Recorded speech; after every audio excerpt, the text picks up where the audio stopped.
रायगड, महाराष्ट्रासह देश विदेशातील ताज्या बातम्या पाहण्यासाठी मॅक्स इंडिया लाईव्ह चॅनलला सबस्क्राईब करा आणि बेल आयकॉन दाबायला विसरू नका.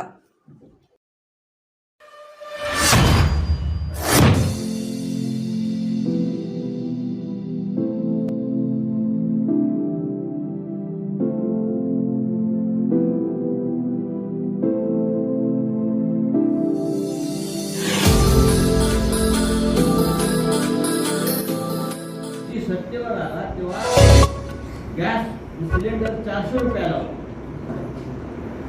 आज 1500, 1200, 1400 तो मुली सगळ्यांना साड्या वाटतो. त्या मतदारसंघात साड्या वाटवल्या पाहिजे. मच्छरदाणी असते तशातल्या साड्या मच्छरदाणी म्हणजे 500 रुपयाची साडी असते, 100 रुपयाची साडी देतात, 500 रुपये तिथे सुद्धा पैसे. प्रत्येक ठिकाणी भ्रष्टाचार. आणि सांगलीमध्ये भ्रष्टाचार काय आहे या लोकांनी केलेला ते लवकरच जाणून घ्या. काँग्रेसच्या नेत्यांना, राष्ट्रवादीच्या नेत्यांना आम्ही आवाहन केलेलं आहे की तुमची नोकरी आता बंद करा आणि महाविकास आघाडीच्या या परिवर्तन यात्रेमध्ये सामील आहे.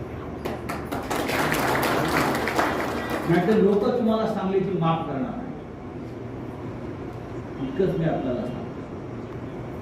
आणि चंद्रहार पाटील यांना या मतदारसंघामध्ये मोठ्या संख्येनं आपण मेहनत करू मताधिक्य मिळवून दिलं. या मतदारसंघाला प्रामाणिकपणाची परंपरा आहे की आधार पाटलांची. एक प्रामाणिक माणूस इथे उभा आहे लक्षात. त्याची पाठी कोणी, त्याच्यावरती कोणता कलंक नाही, जो घोटाळेबाज नाही यांच्यासाठी, अशा माणसाच्या मागे उभं राहून आपण बाळासाहेब ठाकरेंना मानवंदना दिली पाहिजे. इतकंच मी सांगतो. जय हिंद.